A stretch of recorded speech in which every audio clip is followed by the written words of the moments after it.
What's happening, everybody? Lucky here from Anime Casuals, and today I'm going to start doing a countdown series because it's always been something I've been interested in, but I was afraid it was a little too cliche. One thing that I love about anime is how it depicts different aspects of humanity in a creative way.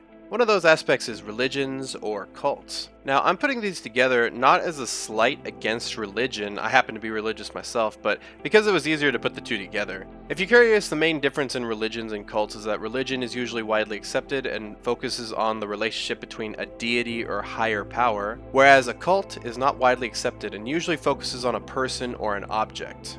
With all that out of the way, remember these are in no particular order, and if you want to avoid spoilers, check out the description to see what series I'm going to spoil. Here we go, guys, with my top 5 religions/cults in anime. Number 1 is the Witch's Cult from Re:Zero. So the Witch's Cult is something of a mystery still in Re:Zero, at least at the time of this video's release. The Witch's Cult was introduced in Season 1 and was really brought to the spotlight when we met Beetlejuice, the Archbishop of Sloth. In Season 2, we get to meet Laebaton-Kados, the Archbishop of Gluttony, and Regulus Corneus, representing greed. The real reason why I put this on my list, though, is the mystery surrounding it, since characters we already know might have something to do with it as well. Even though they do worship the Witch of Envy, they might be a bigger threat than any of the witches ever could be. Number 2 is the Ishvalan religion from Fullmetal Alchemist Brotherhood. Now, Scar is one of my favorite characters. At first he comes off as a lunatic and a serial killer, and he kind of is all those, but it soon becomes clear that Scar's people, the Ishvalans, were the real victims. Ishvala is the creator deity that the Ishvalans worship, and is very close to the god of the Judeo-Christian faith. Scar's people are representatives of religion, and the alchemists are representatives of science, and I think Scar is a great metaphor of a man that walks the line between both, and what can happen if balance between the two is lost. Now, I could have put the Letoist religion taught by Father Cornello on here, but I hate that guy, and it's not as prevalent to the story as Ishval is. Number 3 is the Axis Order/cult from Konosuba.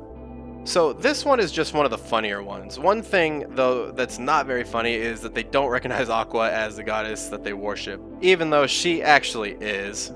Okay, that is kind of funny. I belong to a Protestant church, and one of the common questions is, would you recognize Jesus if he was standing right in front of you? I kind of thought that was a really cool thing that they added in there, but all the philosophical questions aside, this is one of those religions/cults that takes recruiting to a whole nother level, even going so far as to fake an assault, in which the only way to make the man go away is to convert to their religion. Based in Alconredia, the Axis Order is definitely one reason to stay away from this hot springs resort-based town. Number 4 is the Holy Soul Temple from Fire Force. In Season 2 of Fire Force, we start to realize that there's a lot more to the Holy Soul Temple than meets the eye. The real reason why I put this on the list is the sisters. Oh, yes. But on a serious note, the Holy Soul Temple is the dominant religion in the Tokyo Empire, and I just find it fascinating how much of a role it plays in fighting infernals. The Fire Force has to get their equipment baptized, the sisters have to say the prayer as infernals are being put to rest, and I really like the questions that Sister Iris is having to ask herself as we find out that the Holy Soul Temple might be affiliated with the Evangelist. Another cult I could have put on here, but since they are closely affiliated, I thought I would just put one. Laton. And finally, number 5, which is kind of a weird one, but hear me out.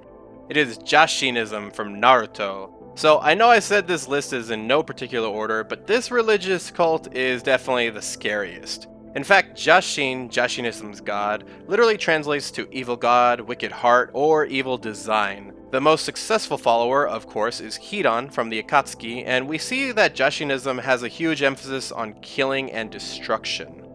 The craziest part about this religion is the fact that it made this guy basically immortal, and it's not too clear how.